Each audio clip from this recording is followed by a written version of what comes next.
मुसलमानों के एक बड़े मिशन पर भारत आई सीमा हैदर। भोला सचिन बन गया मोहरा। नेपाल आते ही क्यों सीमा ने तोड़ दिया अपना फोन और सिम, सबूत मिटा दिए, फिर भारत में ली एंट्री। सीमा के पड़ोसियों ने किया ऐसा खुलासा, भारतीय खुफिया एजेंसियों की उड़ गई नींद। भारत आने के लिए सीमा को मिले थे पैसे, खास मकसद से रबुपुरा गांव को चुना गया। बातचीत वाले सिम कार्ड की तलाश शुरू, रातों रात घर से लापता हुई सीमा, लूट गया पूरा परिवार, खुल गई पोल। इधर सो रहा था परिवार, तभी सीमा ने कर दिया हद पार, रातों रात हो गई गायब। पति को लगाया करोड़ों का चूना, लाखों रुपए लेकर घर से हो गई फरार। लेकिन आखिर रातों रात सीमा गई कहां? अब खुद सीमा के परिवार और उसके पड़ोसियों ने इतना बड़ा खुलासा कर दिया है, जिसके बाद भारत की खुफिया एजेंसियों के कान खड़े हो गए। अचानक सीमा हैदर के सारे सोशल मीडिया अकाउंट खंगाले जाने लगे। हिंदुस्तान टाइम्स की रिपोर्ट की माने तो सीमा और उसका परिवार चाहता है कि सीमा अब वापस कभी पाकिस्तान न आए, क्योंकि उसने मुसलमान से हिंदू धर्म अपना लिया है। पाकिस्तान के कराची के गुलिस्तान ज़हूर में सीमा 3 कमरों के अपार्टमेंट में रहती थी। बिटाईबाद की कच्ची आबादी के लोगों ने और सीमा के मकान मालिक के 16 साल के बेटे नूर मोहम्मद ने कहा कि सीमा अब पाकिस्तान ना ही आए तो ठीक रहेगा, लेकिन अच्छा होगा कि वो अपने बच्चों को भारत भेज दे। दावा तो ये भी किया जा रहा है कि सीमा जिस मकान में रहती थी, उसका 16 साल का बेटा नूर मोहम्मद खुद सीमा के प्यार में पागल था। सीमा ने खुद एक इंटरव्यू में खुलासा किया कि वो जिस फोन पर पबजी खेलती थी, उसी फोन से इंस्टाग्राम के जरिए 32 घंटे तक लगातार सचिन से उसकी बातचीत होती थी। 32 घंटे बहुत लंबा वक्त होता है, लेकिन सीमा हैदर सचिन के प्यार में ऐसी दीवानी थी कि वो फोन रखती ही नहीं थी।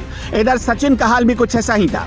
सचिन अपने काम छोड़कर सीमा से बातचीत में लगा रहता था, लेकिन सीमा जिस फोन से सचिन से बातचीत करती थी, वो फोन कहाँ है?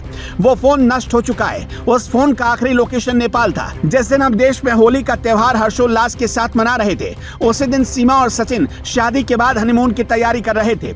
लेकिन इस हनीमून से पहले सीमा हैदर ने अपने पाकिस्तानी फोन और सिम को पूरी तरह नष्ट कर दिया। खुद उसने सचिन का फोन लेकर उसे भी नष्ट कर दिया, जिससे वो सीमा से बात करता था। सचिन का फोन भी सीमा ने ही नष्ट किया है, और सचिन के भी पुराने फोन का लोकेशन भी नेपाल ही था। खुद सीमा की बचपन की सहेली, जो उसे बचपन से जानती है, वो मीडिया के सामने आई। सीमा हैदर की सहेली ने भारत और हिंदुओं को आगाह किया। सीमा की सहेली का कहना है कि वो बचपन से ही हिंदुओं के खिलाफ थी। ऐसा कैसे हो सकता है कि अचानक वो इतनी पिघल गई? सीमा की सहेली का बार बार कहना है कि वो बचपन से उसे जानती है। सीमा धोखेबाज है और वो एक नई प्लानिंग के साथ भारत आई है। सहेली का दावा है कि सीमा हैदर के 4 बॉयफ्रेंड रह चुके हैं। सीमा और सचिन 10 मार्च को नेपाल में पहली बार एक दूसरे से मिले।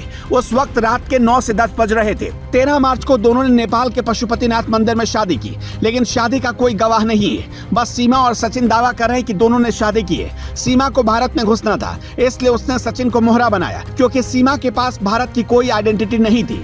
आधार card, PAN card, voter ID card कुछ भी नहीं, पासपोर्ट या वीजा भी नहीं। ऐसे में सीमा ने बॉर्डर पर सचिन का सहारा लिया। उसने सचिन को आगे किया, और जैसे ही बॉर्डर पार करते समय भारतीय जवानों ने सीमा हैदर से उसका आई कार्ड मांगा, वैसे ही सीमा ने सचिन को आगे कर दिया। फिर सचिन ने जवानों से कहा कि वो नेपाल में काम करता है, भारत का रहने वाला है, उसके बच्चे बीमार हैं इसलिए घर जा रहा है। सचिन के पास आधार कार्ड था, इसलिए उसकी बातें मान ली गई। यानी कुल मिलाकर सीमा सचिन का इस्तेमाल कर रही है, और उसका असली मकसद क्या है, इसका पता करीब करीब चल चुका है। अब वो दिन दूर नहीं जब सीमा जांच एजेंसियों की गिरफ्त में फिर से होगी।